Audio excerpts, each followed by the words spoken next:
आइए चलते हैं सेल्फ असेसमेंट एक्सरसाइज 1.8 की तरफ। हमारा क्वेश्चन है calculate mass of 1 mole of copper, iodine, potassium and oxygen. तो स्टूडेंट्स इसमें सबसे पहले आप गिवन अमाउंट को लिख लें। सबसे पहले हम कॉपर को सॉल्व करते हैं और उसमें देखते हैं कि आपको गिवन डाटा क्या है। तो आपको गिवन है number of mole which is equal to 1 mole और आपको फाइंड करना है मास, यानी आप लिख लें आपको रिक्वायर्ड क्या चीज़ है। तो you are required with mass of copper.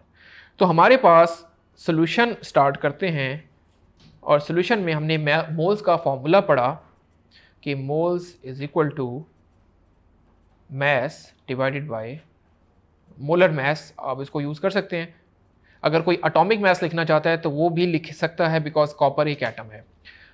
तो आपको फाइंड करना है मास। तो मास को आप यहाँ पे रखिए, तो मोलर मास मोल से जाके मल्टीप्लाई हो जाएगा। आपका फॉर्मूला कुछ यूँ दिखाई देगा, mass is equal two moles multiply by molar मास। अब आपने सिंपल वैल्यू पुट करनी है। मोल्स आपको गिवन थे 1, तो यहाँ पे आ जाएगा 1 और कॉपर का मोलर मास होता है 63.5।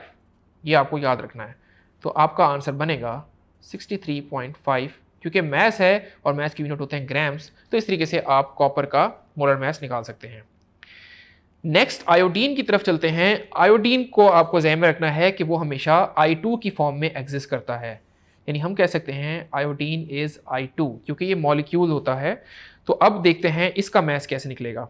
अब मैं डायरेक्ट फॉर्मूला यूज करने लगा हूं, mass is equal two moles multiply by molar मास। देखिए मोल्स हमारे पास स्टिल 1 है, तो आप यहां पे पुट कर दीजिए 1। और आयोडीन का मोलर मास कैसे निकालेंगे?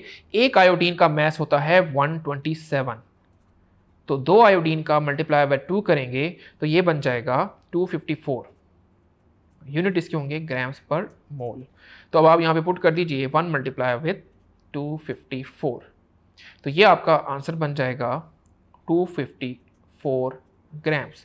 क्योंकि स्टूडेंट्स ये ग्राम पर मोल है और ये मोल है, तो मोल मोल से कैंसिल हो जाएगा और आंसर आपका 254 ग्राम्स बन जाएगा।